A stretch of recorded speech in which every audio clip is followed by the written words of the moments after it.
Okay, this starts our landscaping project for 2016.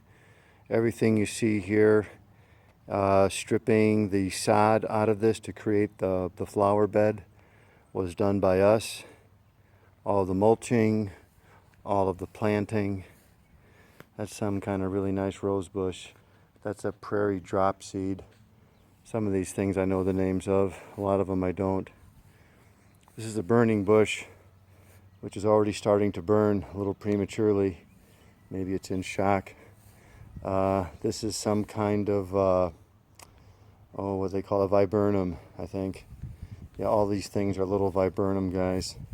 These are little, I like the color on these, little snowball guys.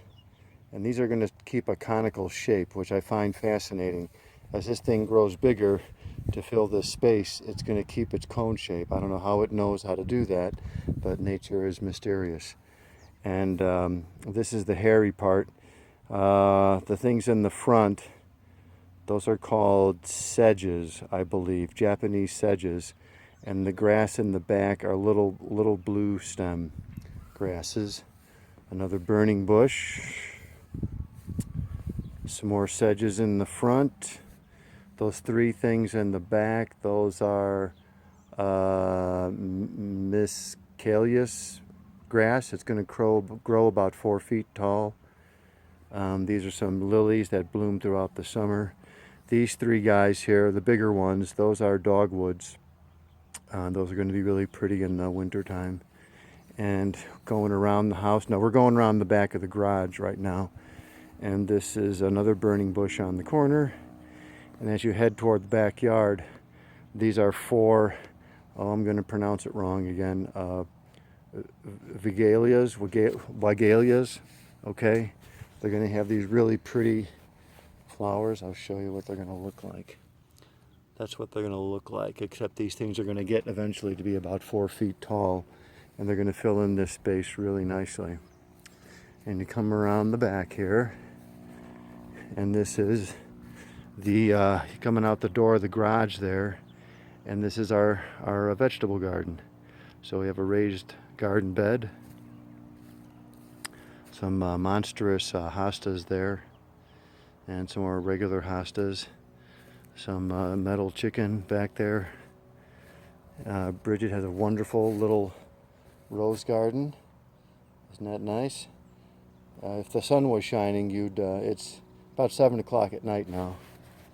And now we have our terrace going down into the back of the yard. That's the screen room and the dog door to the house. Come around this way, and I'll come around down here so you can see it from this angle. I'm walking down the grass, obviously, but normally I'd be walking on those stones. So we're sweeping across the front. Okay, you kind of get the idea. These stones in the front here, I have to figure out. All of these stones, by the way, I pulled out of the ground while I was digging the holes for all these plants. So that shows you what kind of soil we have around here. So going up, some more of the miscanthus. I don't know what this guy is. I didn't plant that one. That is Pachysandra along the edge. That's a yucca. The spiky thing is a yucca. These are two dragon blood sedums. Okay, that is going to be an iris. Well, it is an iris, but it's past its bloom right now. This is Coreopsis, if I'm not mistaken, this thing right there. And you come back up the stairs. I'm going back up the stairs. And you can kind of see we're doing various types of sedums, a yucca, and you go back up these beautiful steps, and you kind of go back up into the back of the yard there. Isn't that nice? Okay, so if you come down the steps like this, are you getting seasick? Go along the back here. Our neighbor was very generous across the street, Eileen, and gave us some of her cuttings.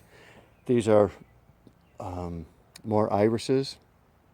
Sorry, I forget what that guy is. That may be a columbine, I think. Hostas. There's a bleeding heart right there.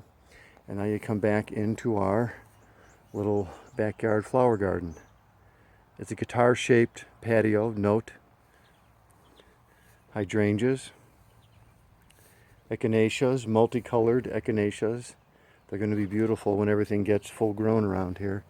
Those are some grasses, another prairie drop seed, and a different variety of little blue stem, I think, grasses.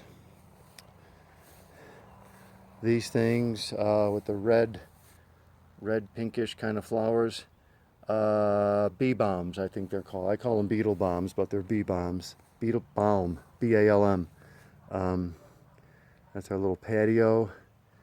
I mean, normally we have those tiki torches spread out in the front here, but when we use them, of course. But when we don't, we keep them over there so that they don't blow away in a storm.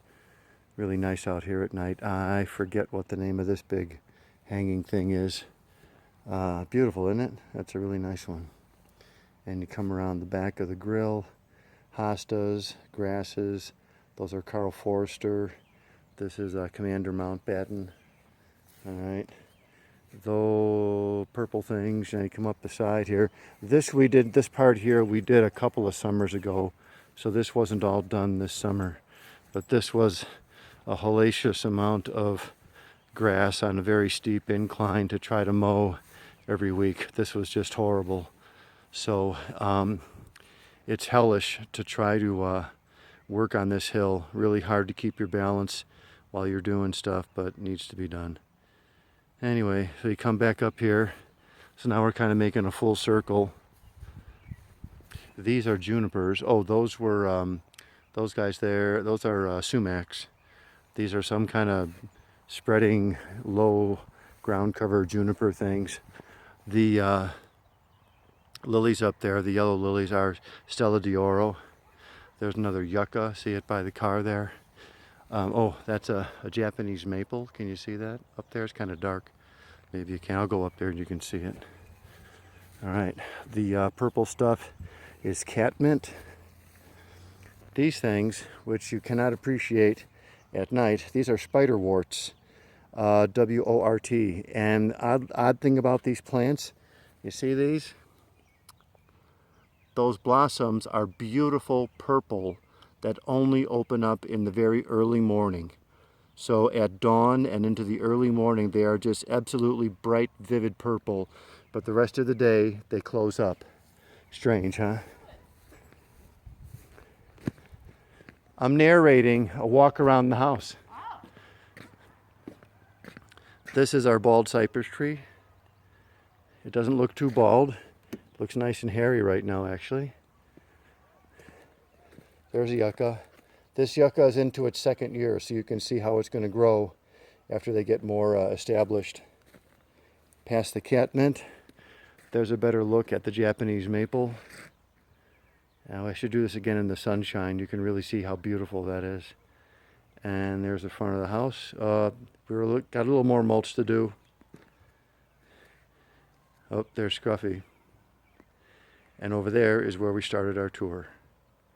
Project completed.